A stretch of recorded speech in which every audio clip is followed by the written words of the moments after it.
अर्धवृत्त में बना कोण समकोण होता है, मतलब कि आधा वृत्त आपका ये आधा वृत्त है, इसमें जो भी कोण बनता है वो समकोण मतलब 90 अंश का होता है। समकोण का मतलब होता है 90 अंश। तो ये आधा वृत्त दिख रहा है। अगर पूछा जाए ऐसी आकृति दी जाए उसमें कहा जाए x अंश की माप कितनी होगी 90 अंश। यहाँ पूछा जाए x अंश की माप कितनी होगी 90 अंश की, वो आधे वृत्त में बना है कोण। इसी प्रकार से ये सभी कोण आपके जो दिख रहे हैं आधे वृत्त में बने हुए सभी कितने कितने होंगे 90 अंश के होंगे। ओके, तो अगला तथ्य है आपका केंद्र पर बना कोण परिधि पर बने कोण का दोगुना होता है जब कोण एक ही चाप पर बने हैं। चित्र को जरा ध्यान से देखिए, ये चाप है ए बी आपका, इसी पर बने हैं दोनों कोण। एक बना है उसी चाप से केंद्र पर और एक बना है उसी चाप से परिधि पर। तो इसका एक प्रमेय है आपकी कि केंद्र पर जो बना कोण होता है परिधि पर बने कोण का दोगुना होता है। ये सीधे सीधे बड़ा दिख रहा है, इसका मतलब ये दोगुना होगा, और अगर ये दिया जाए तो ये इसका आधा होगा। तो अभी ये इसका पूछा गया है, चित्र बना है कि x अंश की माप बताइए, तो कैसे निकालेंगे हम लोग। तो ये 30 दिया गया है, तो परिधि पर बना कोण है तो कितना हो जाएगा दोगुना, तो यहाँ कितना हो जाएगा x अंश की माप 60 अंश। क्या हो जाएगा 60 अंश। दो का मतलब दो का गुणा कर दिया, 30 दूनी 60, यहाँ आ जाओ। अब केंद्र पर बना कोण परिधि पर बने कोण दोगुना होता है ना, तो ये केंद्र पर बना कोण है, ये दोगुना होगा, ये आधा होगा। अगर ये 80 है तो कितना हो जाएगा 40। तो x अंश का मान कितना हो गया 40 अंश हो गया। अब यहाँ आ जाइए, अब ये 40 दिया गया है, ये आपका होता है परिधि पर बना कोण, तो ये नीचे वाला क्या हो गया दोगुना, ये क्या हो गया 80। लेकिन ये नहीं पूछा गया था, पूछा गया है आपसे x अंश ऊपर वाला। अब हम जानते हैं एक पूरे बिंदु पर एक वृत्त में बना कोण कितना होता है 360, एक चक्कर कितने लगता है, गया ये 40 अंश परिधि पर बना कोण, और जो x अंश पूछा गया इधर की हो। अब हमें पता क्या रहता है कि सेम जिस तरफ इसका मुंह उस तरफ इसका मुंह, उसी को हम पता कर पाते हैं। ये उल्टी तरफ मुंह है, इसको ध्यान नहीं देंगे हम। अगर ये 40 दिया गया है तो इसका मतलब है इसका माप हमें पता चल जाएगा 40 दूनी 80, क्योंकि हम जानते हैं केंद्र में बना कोण परिधि पर बना कोण का दोगुना होता है। अगर ये आपका 80 हो गया तो अब हम इस बात को भी जानते हैं कि एक पूरा चक्कर कितने होता है 360 का। अब 360 में से यदि हम ये 80 निकाल के अलग कर देंगे तो कितना बचेगा 280। तो ये आपका कोण कितने हो जाएगा x अंश 280 का मान होगा। एक बार पुनः देख लेते हैं, आपका बना हुआ केंद्र में बना कोण परिधि पर बने कोण का दोगुना होता है जब कोण एक ही चाप पर बने हों। दिया गया है, देखो चित्र दिया गया इसमें, एक ही चाप AB पर दो कोण बने, एक केंद्र पर एक परिधि पर, तो जो केंद्र पर बना कोण होता है परिधि का दोगुना, अगर 30 है तो कितना हो गया 60। यहाँ अगर 80 दिया गया ऊपर आधा हो जाता 40, यहाँ दिया 40 दिया गया तो हमें ये पता चल जाएगा 80, लेकिन ये नहीं पूछा गया ऊपर वाला। तो 360 में से क्या किया मैंने घटा दिया, आंसर आया कितना 280। इसका मान कितना हो गया ये x का वैल्यू 280। क्लियर। आपका वृत्त की एक ही चाप पर बने कोण बराबर होते हैं। देखिए वृत्त दिया गया, इसमें चाप AB दिख रही है, चाप AB में एक कोण बन रहा है ADC ADB मतलब ये कोण, और एक कोण बन रहा है ACB मतलब ये कोण। अगर ये कोण दिया गया आपका 30 अंश तो ये भी कोण आपका कितना होगा 30 अंश, क्योंकि हम जानते हैं वृत्त की एक ही चाप पर बने कोण कैसे होते हैं बराबर होते हैं। अगर ये 30 है तो ये कितना हो गया 30 अंश। अगर इसे देखते हैं, एक ही चाप पर बने कोण AB पर हैं, अगर ये दिया गया 60 अंश, ऐसा फिगर बना हुआ है, और ये पूछा गया x अंश, तो पूछा जाएगा x अंश की माप बताओ, ये 60 तो ये भी क्या हो गया 60। सर ये ध्यान रखना चाहिए हमें कि ये दोनों ही एक ही चाप AB पर ये भी बना, AB पर ये भी बना है। आसानी से हम लोग हल कर सकते हैं इसको भी, ठीक है। चक्रीय चतुर्भुज के सम्मुख कोणों का योग 180 अंश होता है। चक्रीय चतुर्भुज क्या होता है, वो चतुर्भुज जिसके चारों कोने आपके वृत्त की परिधि पर हो। तो ये आपका दिख रहा है वृत्त की परिधि पर AB BB CB और DB चारों कोने वृत्त की परिधि पर हैं।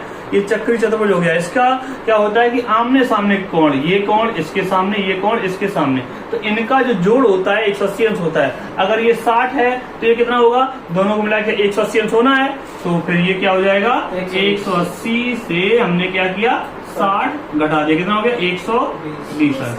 खत्म। सामने आमने के कोण कितने होते हैं 180 अंश होते हैं। दोनों जोड़ दिया जाए तो एक दिया जाएगा, दूसरा आसानी से हम लोग निकाल सकते हैं।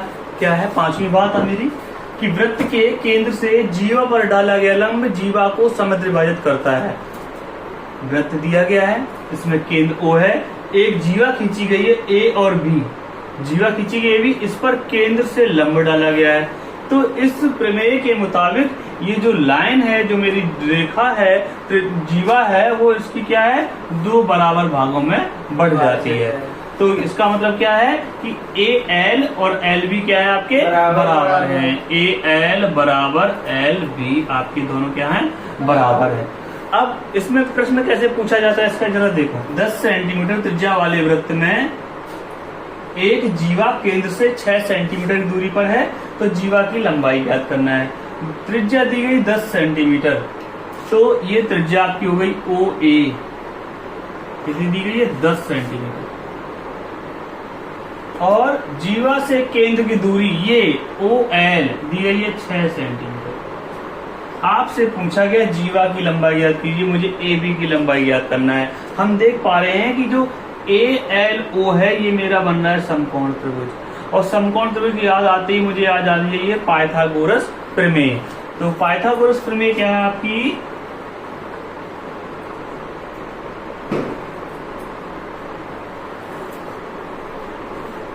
कर्ण वर्ग बराबर लंब वर्ग प्लस आधार वर्ग।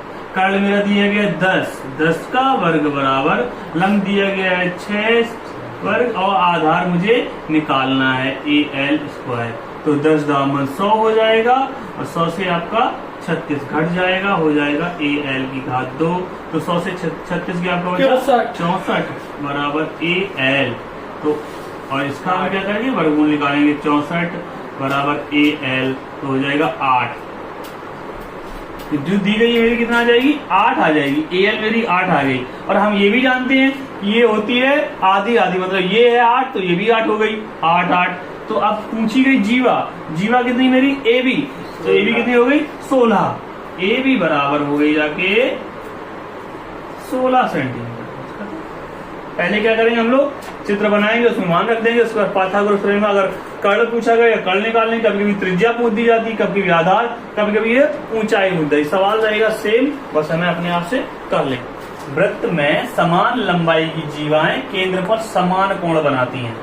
अगर जो जीवाएं दी गई हैं, एक ये जीवा ए सी ए बी सी बी, इधर आ जाओ ए डी डी सी और ए बी, ये जीवाएं नहीं है, अगर ये बराबर हैं तो केंद्र पर समान कोण बनाती। केंद्र पर कोण बनाने का तात्पर्य, जैसे ये जो ए बी जीवा दी गई है, इसने कौन सा कोण बनाया केंद्र पर, ये कोण बनाया, ये कोण बनाया ना, ये पूछा जाएगा माप। यहाँ आ जाओ, यहाँ केंद्र पर कौन बना, ये कोण बनाया। ऐसे ये यहाँ से यहाँ बनाएगा, ऐसे ही यहाँ और यहाँ, इसी प्रकार ये यहाँ से यहाँ बनाएगा आपका कोण, और ये यहाँ से इधर बनाएगा कोण। तो ये केंद्र पर बना कोण पूछा जाएगा कि ये इस रेखा पर कौन सा कोण बना है, कहा जाएगा कि सम त्रिभुज है, समबाहु त्रिभुज है। क्या है, समबाहु त्रिभुज, सभी भुजाएं बराबर हैं, और कह दिया जाएगा केंद्र पर कितना कोण बनाएगा। यहाँ आ जाओ, ये कह दिया जाएगा सम चतुर्भुज है, जो बड़ा त्रिभुज है वही सम चतुर्भुज है इसका। तो हम क्या कराएंगे, कितना कोण बनेगा केंद्र पर। तो एक बात लिखी हुई है कि वृत्त में समान लंबाई की जीवाएं केंद्र पर समान कोण बनाती हैं, और एक केंद्र है, इस पर एक चक्कर कितने होता है, 360 का। कितने को होता है, 360 अंश का चक्कर होता है। अब भुजाएं कितनी है, 3। अब 3 भुजाएं तीनों समान कोण बनाएंगी, और बढ़ेगा किससे, 360 से बढ़ेगा ना, तो उसी से बांट दो। कितनी भुजाएं हैं, 3, तो 3 भाग दे दो, कितना आ जाएगा 120 अंश। तो यहाँ कितना बनेगा 120 अंश। यहाँ भी आपका कितना है, 4 भुजाएं हैं, तो 360 अंश यहाँ हो गया, और बाकी दिया गया 4 का कितना आया 90 अंश। कितना कोण होगा एक ना, 90 अंश का। इसी प्रकार से यदि 10 भुजाएं हैं, सवाल आ जाए कि किसी समभुज में 10 भुजाएं हैं और वो किसके अंदर है, वृत्त के अंदर है। सभी किसके अंदर है, ये वृत्त के अंदर है। 10 भुजाएं हैं, अगर वो वृत्त के अंदर हैं तो कितना कोण बनाएगा केंद्र पर एक भुजा, बताओ जरा।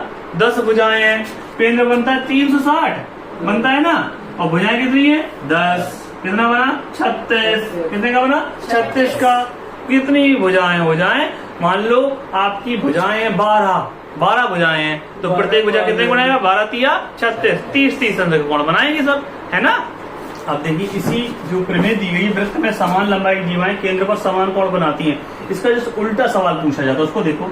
एक समबाहुभुज वृत्त के अंदर बना है, उसकी एक भुजा केंद्र पर 72 अंश का कोण बनाती है, तो बहुभुज के भुजाओं की संख्या क्या होगी।